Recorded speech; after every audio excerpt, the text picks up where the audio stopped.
Hello everyone and welcome to this Republic Day special where we are saluting the spirit of India through the eyes of its future generations and guardians.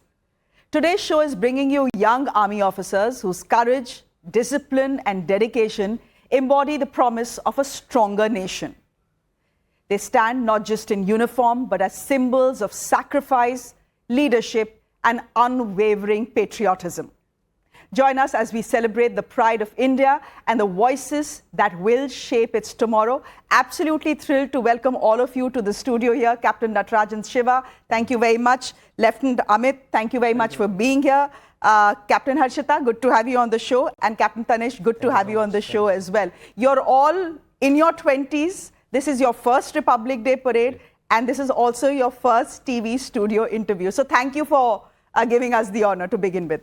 Harshita, let me start with you because we've seen some absolutely fascinating pictures that have come to us from Kartavya Path, where we have canines, the dog squad, in their combat gear, correct me if I'm wrong, and then we saw some birds as well, kites as well. Just tell us what it is to be marching in front of the entire nation with the animals.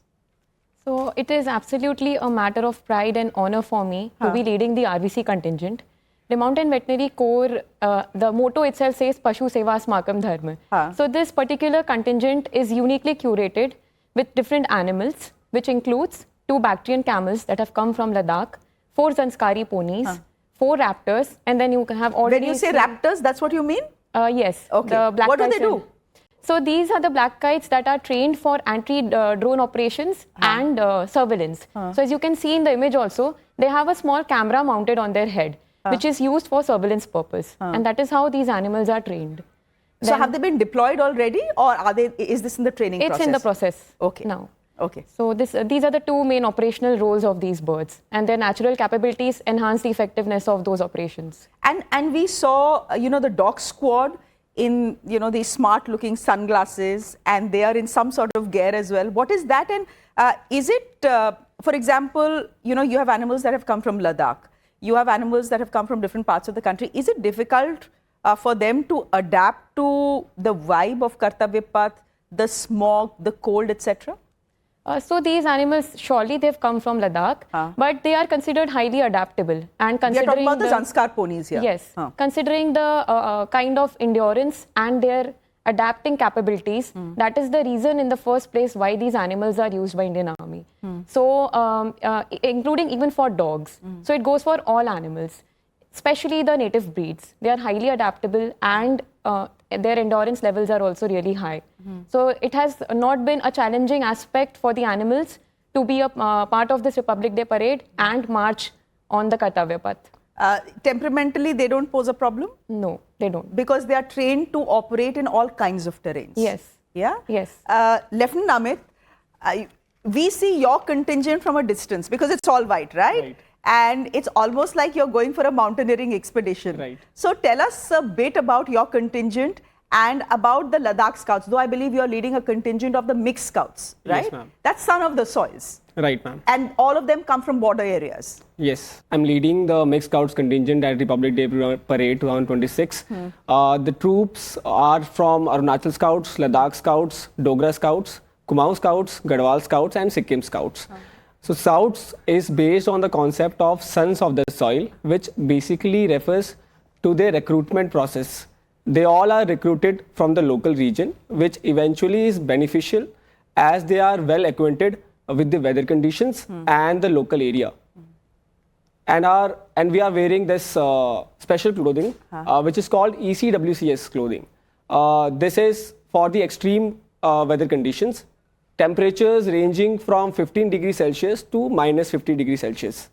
So this clothing is very helpful in such high altitude areas. So अब तो गर्मी लग रही होगी फिर in Delhi. I mean, Delhi is cold, but it's not that cold for you to be wearing, these high altitude uniforms.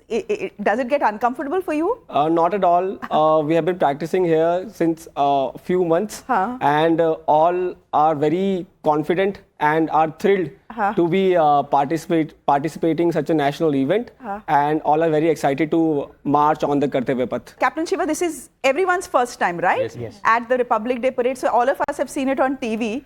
But was it a moment of pride and excitement, not just for you, but even your families to say, you know, my son, my daughter is in this year's R Day parade? What's the experience been like? Ma'am, it is a matter of pride, and for my parents also, because they are regularly asking ki, what interview have you given, when it is coming, please tell us, please share us the link. So they are also equally excited.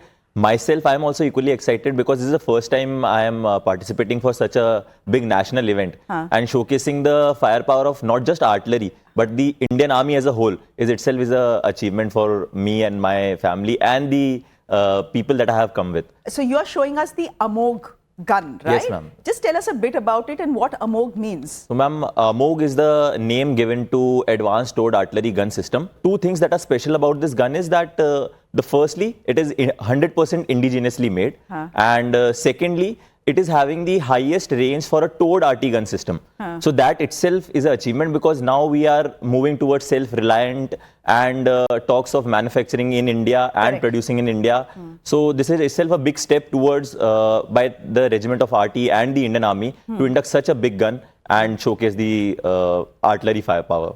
And Captain Tanish, you are leading a contingent of weapon systems, of missile systems, which was actually used during Operation Sindoor. Yeah, definitely. Since Russia-Ukraine war, we are watching that the entire domain has been shifted to the air.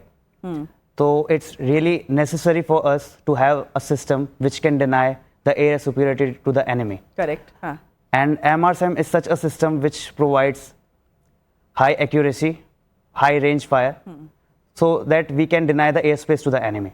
So I believe that this time, and correct me if I'm wrong, but the entire military assets will move in a way that they actually do in a combat situation. Am I correct? Yes, ma'am. It is a battle area formation that we are adopting this time. This is the first time that has been adopted in the Republic Day Parade. Okay, can I ask you then, can I just take you back? You, I believe, are a Fauji kid? Yes, I'm a second generation You are officer. a second generation officer, but all of you are first generation officers. I am also second generation. You are also a second generation officer, and you are first generation officers. Can I ask all of you, you know, what you remember of Republic Day as a child, and whether you think now that you're participating in it, whether the way you look at the parade has changed or not? Because I don't know if our viewers know this, but all of you for the last 2 months have been up at what, about 1:30 in the morning, and you've been at the parade ground at 3:30 a.m. Yes. And then you've spent almost half the day or the entire day marching and practicing and marching and practicing to get it perfect, right? Can you just tell me, all of you, I mean, whoever wants to start, whether your perception of the Republic Day parade has changed because you're now participating in it? Would you want to go, Amit, first? So for me, it is a greatest honor of my life, as my father marched on the same Kartavya Path in 1990 Republic Day parade. Oh, so he was part of the Republic Day parade in 1990? He was part of the Brigade of the Guards contingent in 1990. So it is a sense of pride for me and for my family also, that I am marching on the same path as him. Ma'am, it is a little different, because on TV, when we used to see on TVs, so we just used to switch on just before the event used to start. Correct. But now here, when we come, we know that what is the actual timings when we have to come, the dates have to come. So it is a bit different. And also, incidentally, I was an NCC cadet. When I was in college, I was selected for a parade. And I was to come to Delhi to represent my battalion at that time. But some things happened, and just a day before the contingent was to march for Delhi, I got rejected because of an injury. So now I think life has come full circle, and now I am getting a chance as a contingent commander to come and then showcase my regiment, my unit. So it is a very moment of very proud for me. Also, do you appreciate it more because you know the sort of rigor and the discipline and the physical and mental effort that goes into actually conducting this 90-minute parade? Yeah, definitely, because what I have witnessed earlier before coming to the parade itself, we used to just get into our blankets, have a hot cup of tea and enjoy the Republic Day parade. Like most of India will on the 26th. Yeah, definitely. So the moment you land up over here and see that you need to wake up at 1:30 and so, you need to maintain your equipments get them ready for the national level parade. So it's been exciting, it's been challenging, and that is what we are trained for. That's why we are doing this. So it's really good to be part of this parade. When I was a child, I used to watch the parades on TV. And at that time, there was a concept of having Bahadur Bacche walk the Kartavya path. No, before that, when I was old, I mean, I was young and I'm much older than all of you. We used to have them on elephants. Yes, correct. Do you remember? So I used to ask my parents कि क्या बहादुरी का काम करूँ जो I get to walk on that path one day. So that was my thought process that time. So now when I speak to my parents and when they see me do this, my father told me the story. You remember you were asking me कि पापा मुझे भी बहादुरी का काम करना है so that I get to walk the Kartavya path. So it is really a dream come true. And a matter of pride for all of us involved to lead the contingent and walk on Can I that ask you what made you join the army? You were studying to be a vet, right? Yeah. You could have easily chosen the path of not coming into the army. Right. What prompted you to do it? So my father was in the Indian Armed Forces. He is a retired officer from Indian Air Force.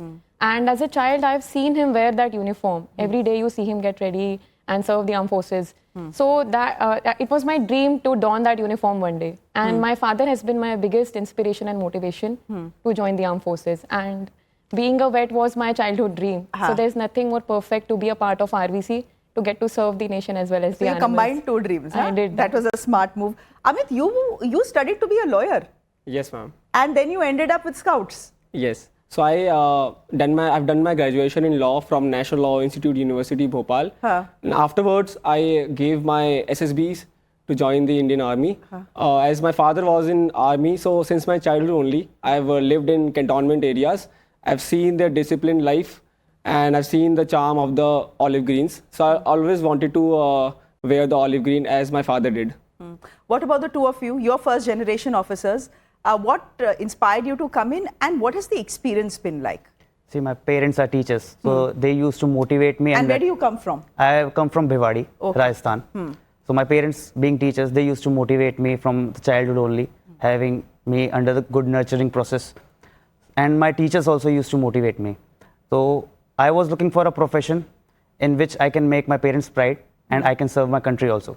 So the day I joined the academy, I was totally unaware what kind of challenges and what kind of routine I am going to follow. What has been the biggest challenge? The biggest challenge, they mold you physically, they mold you mentally, and they make you a man out of a boy. So the entire process of the entire training, from the day you enter the academy and you were asked how many push-ups you can do. So you say 10, 20. And the last day when you pass out and some officers ask you, how many push-ups you can do? And you reply, as many as you say. So that is the transition one can experience if they join the army. One thing, ma'am, that the academy changes the mindset. When we join the academy, we are not in line with what actually happens in the army. We just have an idea that we have to take the uniform and I will be a commissioned officer. But when we join the academy environment is as such that they train us, they make us mentally strong, and then whatever challenges in my service in future I will face, I know I am prepared for that. So the academy makes us that much tough. But when you're coming in, you're just seeing the glamour, right? You're seeing the uniform.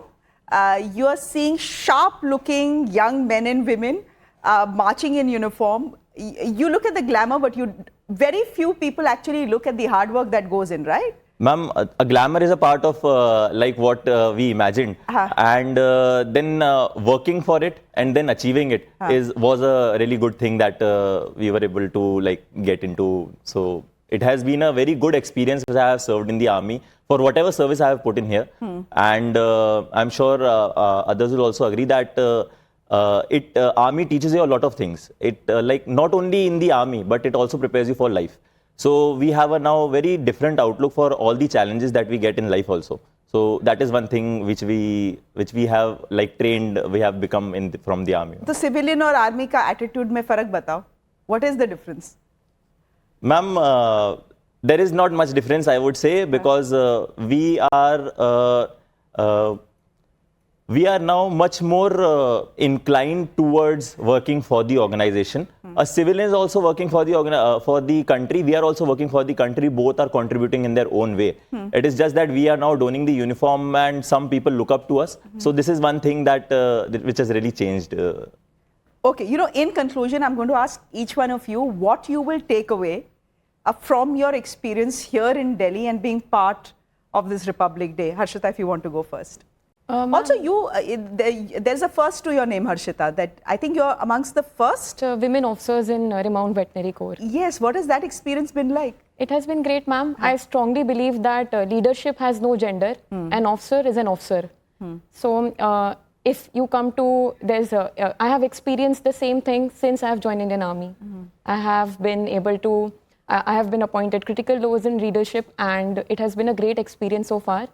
And that is my take on this. But what's your, what's your big memory that you will take away from this Republic Day parade and the fact that you are participating in it? That one thing that you'll take away from it. The one thing that the key takeaway for me from this parade would be meeting so many other people from other arms and services and having an interaction with them and having a lifelong bond with them, apart from my own contingent.